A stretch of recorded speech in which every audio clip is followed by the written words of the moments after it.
The third lie is what? Money can buy everything. Now, how many people really believe that money can buy everything? Oh, nobody, eh? So you're smart people, eh? Well, you go to China. You can buy everything cheap. Huh? You go to China, yeah, you agree with you. Money cannot buy relationship. You go to China, the only thing they worship is money. It's not communism or any ism or any ideology. It's money. The money can make the devil work for you. Money can buy power. Money can buy prestige. But money cannot buy love. Money cannot buy relationship. Money cannot buy life. Everything that counts in life, and that's worthwhile in life, can be purchased by money.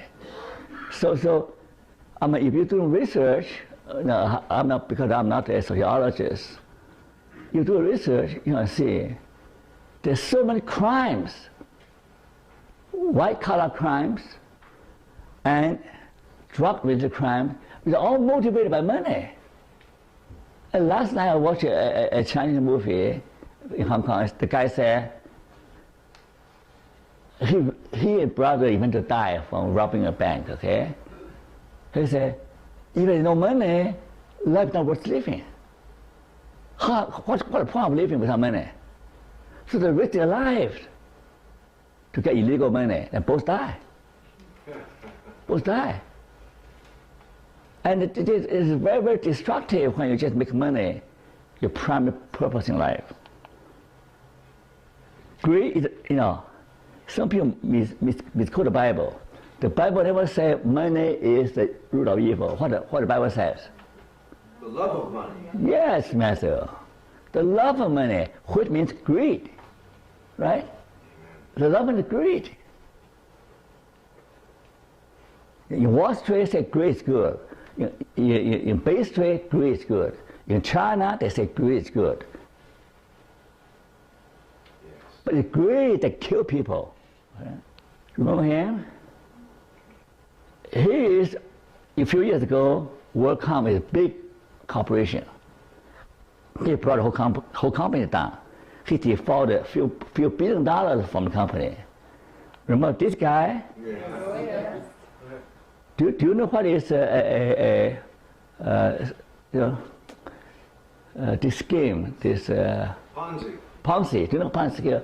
The Ponzi scheme is that you promise people high return, a 20% return. So you use a new investor to pay off the old investor. He actually never invests in anything. He just this continue eventually collapse, right? Eventually you can't find enough new investors to support the old investor. Eventually collapse. But in the process, he destroyed thousands of lives.